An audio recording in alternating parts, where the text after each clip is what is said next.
Vous pensez que Charlton Heston est une danse ? Comme beaucoup, vous passez pour un blaireau dès que les gens se mettent à parler cinéma. Vous voulez briller en société ? Alors cette émission est faite pour vous.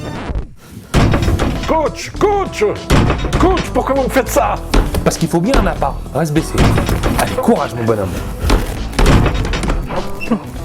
Non, Martine, laisse-moi t'expliquer, Martine, non.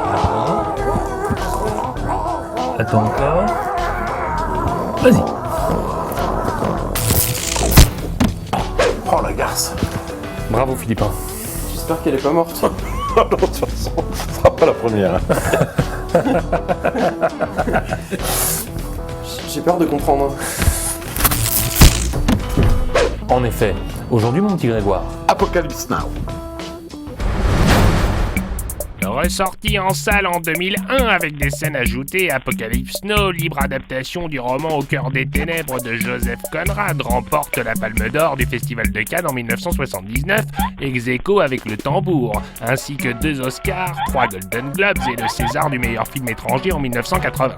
Saviez-vous que Francis Ford Coppola apparaît dans son film dans le rôle d'un journaliste, que sa femme a réalisé un documentaire sur le tournage, son père composait la musique et ses 2 enfants fait une apparition dans une scène. Harrison Ford apparaît en militaire au début du film. Harvey Keitel fut viré du tournage par Coppola et remplacé par Martin Sheen. Que Laurence Fishburne, âgée seulement de 14 ans, mentit sur son âge pour pouvoir jouer dans le film.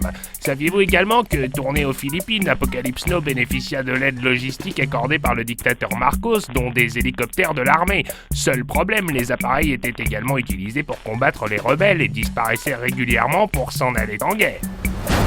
Et maintenant, une petite info en plus. L'anecdote qui calme tout le monde, même tes amis les plus calés. Vous ne le saviez peut-être pas, mais c'est au cours du montage qui dura 3 ans que Francis Ford Coppola décida de mettre dans le film la voix off du personnage incarné par Martin Sheen. Seul problème, Martin Sheen n'était pas disponible pour les enregistrements. La voix off n'est donc pas la sienne, mais celle de son frère, Joe Estevez. Merci qui ? Alors vous êtes nombreux à nous dire chaque jour on aimerait que vous nous parliez de tel film ou tel film, et ça fait longtemps qu'on a envie de vous dire On s'en fiche complètement parce que c'est notre émission et qu'on choisit les films que l'on veut. C'est clair, t'as compris? Aïe! ça va pas te parler aux gens comme ça, non ? Mais coach, vous m'avez dit de dire ça! Tu peux y mettre les formes.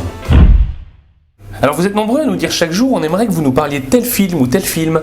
Notre équipe répertorie vos demandes chaque jour. Ce travail long et fastidieux nous prend beaucoup de temps, mais nous misons sur votre compréhension, amis internautes. J'ai rien compris du tout. Ça veut dire qu'on s'en fout, mais poliment.